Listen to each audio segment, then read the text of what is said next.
Yo, what's going on, guys? It's your boys, Rogan Reactions here. My name's Hogan. My name's Francesco. And in today's video, we are going to be discussing Round 1, Game 1 and 2 for you. Yes. And we're also going to discuss what's around the league, maybe who has a sweep, who can sweep these or whatever, what series is going on. We're going to discuss everything that's happened in the past week, so let's get right into it. Here we go.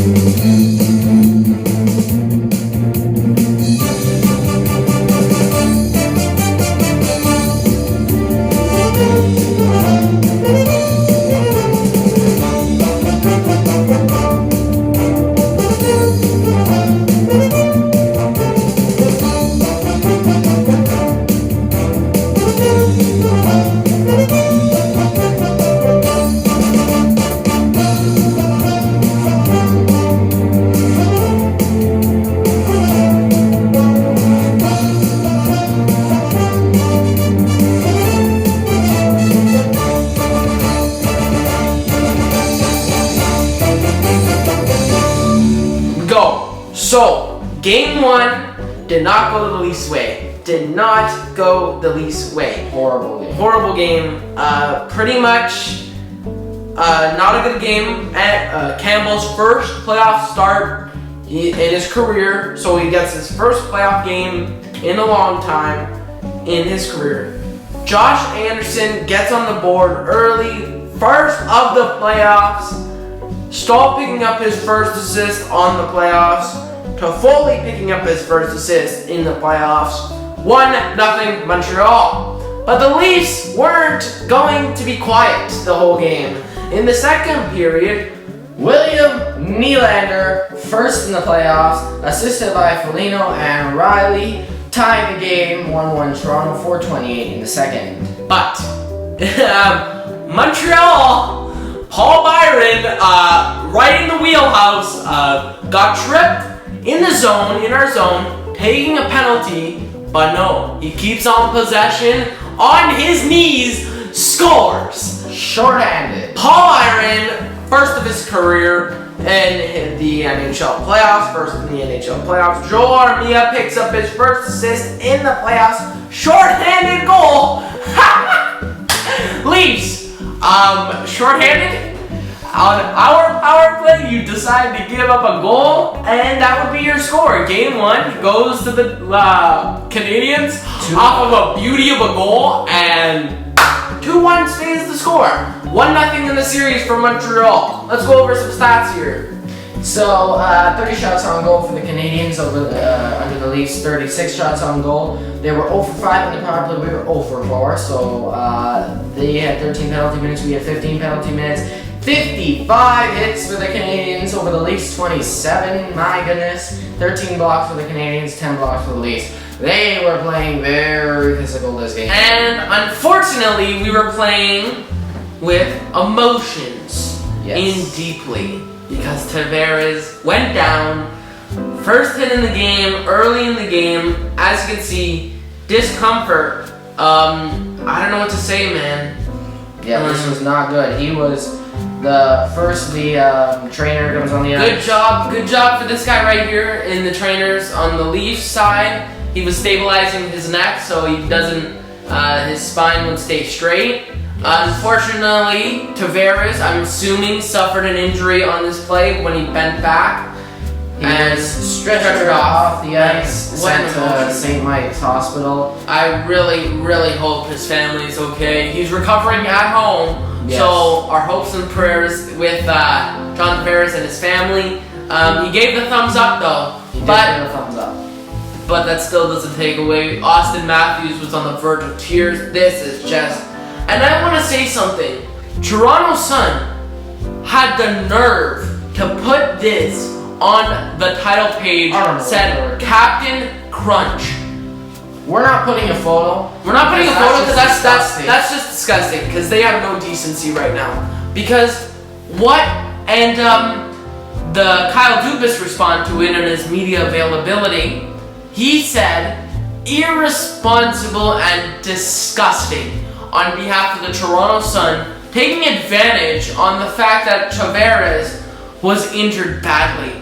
Do they think this is just a game? This is not funny. Captain Crunch, are you kidding me? I'll show you Captain Crunch. I'm coming for you, Toronto Sun. That is despicable. The media is just, oh my god. Media's attacking. I don't like that at all. But let's go into the second game. And in this game, Foligno standing up for... Dude, look at that mouth grab. Look at that mouth grab. Dude, Foligno, man, I appreciate him.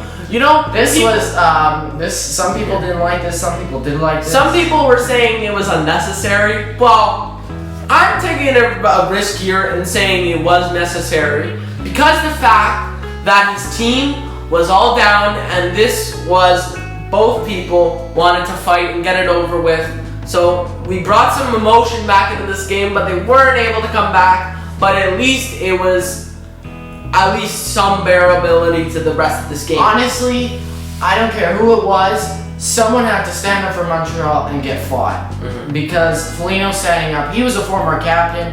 He knows how it feels, so he standing up for Tavares, our captain. Yeah, and he's trying to lift the emotions of the Toronto Maple Leafs. It was an accident, yes, sure, but this was standing up for your captain. They did release a statement. Toronto Maple Leafs captain John Tavares has been discharged from the hospital this morning. Saturday morning. Yes, he was thoroughly examined and assessed by the neurosurgical team at St. Michael's Hospital. The club medical director.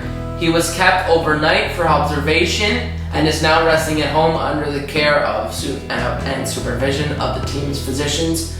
Tavares will be out indefinitely. Yes. So unfortunately,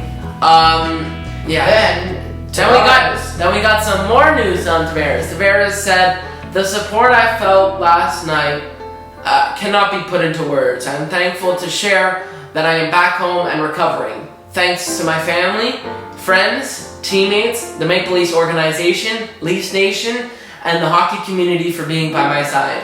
Also, I would like to thank both medical teams, emergency services, and everyone at St. Michael's Hospital for their exceptional care to help me get back on my feet. I look forward to when I wear the maple leaf on my chest again. Until then, I will be cheering on the boys with Leafs Nation as we compete in the Stanley Cup playoffs, JT." So I really think that was necessary, so yes. Unfortunately, here's the most recent update per Elliot Freeman. Elliot Freeman said, Toronto Maple Leafs GM says, CT scans, MRIs cleared John Tavares from structural damage to the head, neck, and spine. That is great to hear. So he suffered a knee injury in addition to the concussion. So thankfully no injuries to the head, neck, or spine, which is very good. Unfortunately, he did suffer a concussion and a knee injury, which kind of surprised me. The knee injury keeps him out at least 2 weeks, just like Zach Hyman had. It's a torn MCL. But so like this probably happened. They were saying on the initial hit by Sherratt, or when maybe he was hit down the ground, or maybe when he was trying to get up and the medical team, he bent back his knees. I think that could be a reason why he has probably really two spots. Yes. So that's an update, and now we'll go on to. This is also an image of all the players surrounding Tavares. I feel bad for the man. Like ice. I feel really upset. Like this image makes me wanna. It's sad. It's sad, and it's not like... Matthews standing all the way in the right corner. Matthews was on the verge of tears. An adult was on the verge of tears because his captain was down. It was not a pleasant scene. It was an ugly scene. It was horrific to see. I do not want to see that again. So our prayers and thoughts are with Tavares. Hopefully he has a speedy recovery and he can be back. The Leafs hopefully can get past the first round, so maybe he'll be able to play later in the second round wearing his jersey right here. And now it's time for Game 2. Yes, Game 2 recap. Winning for JT. Woo-hoo! This was a win for JT. There was no emotions in this game. We win with this game. It was amazing. Leafs dominated. Yes, dominated. Like it's not even a contest. First period. First period, Jesperi Kotkaniemi in his first playoff game scores a goal. So he's proving Montreal Canadiens wrong. And then he right after he scores, he put 4 fingers in the air, and I think he had to do something with points or goals. I can't remember exactly, but there was a meme that created with him holding the 4 up and saying, "Hey, Kotkaniemi, how many goals is the Leafs gonna win by?" Technically, it was 4 if you don't include the empty netter. So, that's that. And then Joel Armia and Toffoli pick up assists. Jason Vintage Spezza. The old man keeps on scoring his first playoff goal in this playoffs. Bogosian picks up an assist. Ties the game 1-1 going into the intermission. And then in the second period, Austin Matthews' first goal in the playoffs this year. Woo! Assisted by Hall and Marner, putting Leafs up 2-1, 5:15 in the second. And then a great game for Rasmus Sandin, first goal in the playoffs, assisted by Marner and Matthews on the power play. 13:20 in the second, 3-1 Toronto. Then Dominic Ducharme points to the referee, says, "Come over here." And they say, "I want to challenge that for goaltender interference." Unfortunately, it was a goal. And that was stupid of them. Fortunately for them, fortunate for us, yes. They lost in that. They lost on that challenge, giving us a. I don't even know why. What a stupid challenge. And then we didn't score on that. Going into the third period, William Nylander, second of the playoffs. Styles. And like Matthews and Riley pick up assists.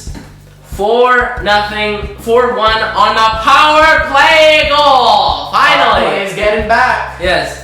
Alex Kerfoot scores 1, making the score 5-1 on empty netter. Yes, I was really hoping they would score empty netter. The Canadians pulling their goalie with 6 minutes left in the game. That had to be done, and it did. And yeah, and now So the series is tied 1-1. All even, people. Some stats over here: 23 shots on goal for the Canadians, and the Leafs 34 shots on goal. The Canadians were 0 for 1 on the power play, and we were 2 for 6.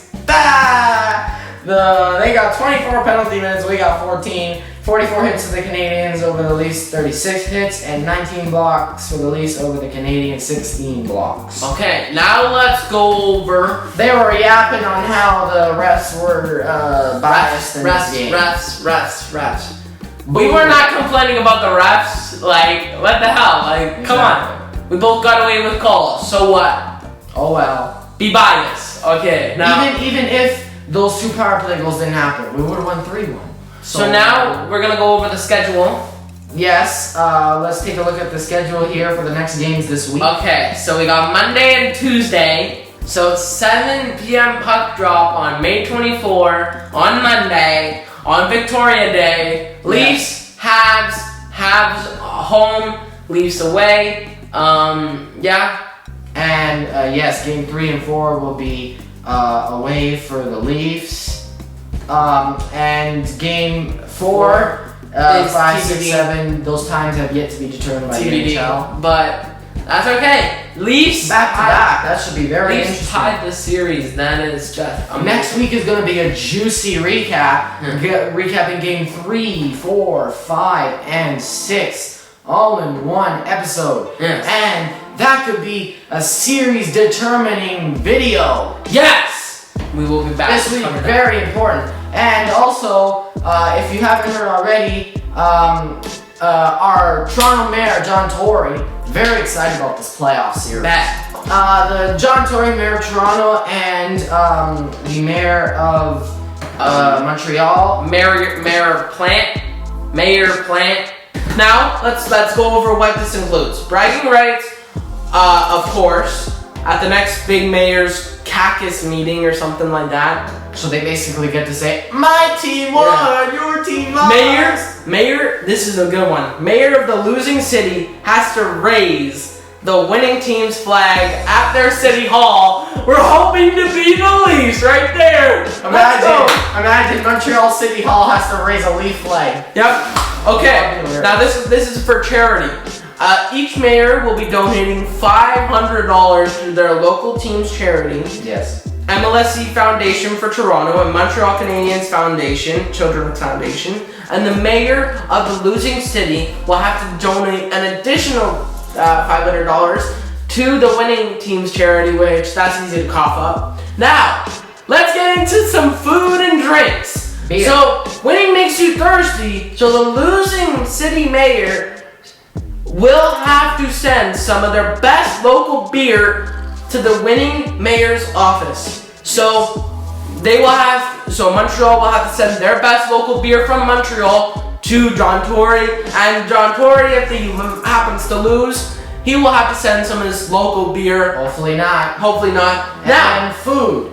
winning makes you hungry, so the losing city mayor will have to send some of their city's best food to the mayor's office. Now here's what the two mayors are looking to enjoy.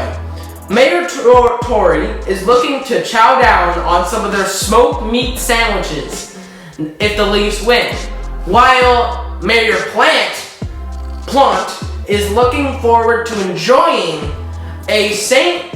Lawrence Market female bacon sandwich when the Habs win.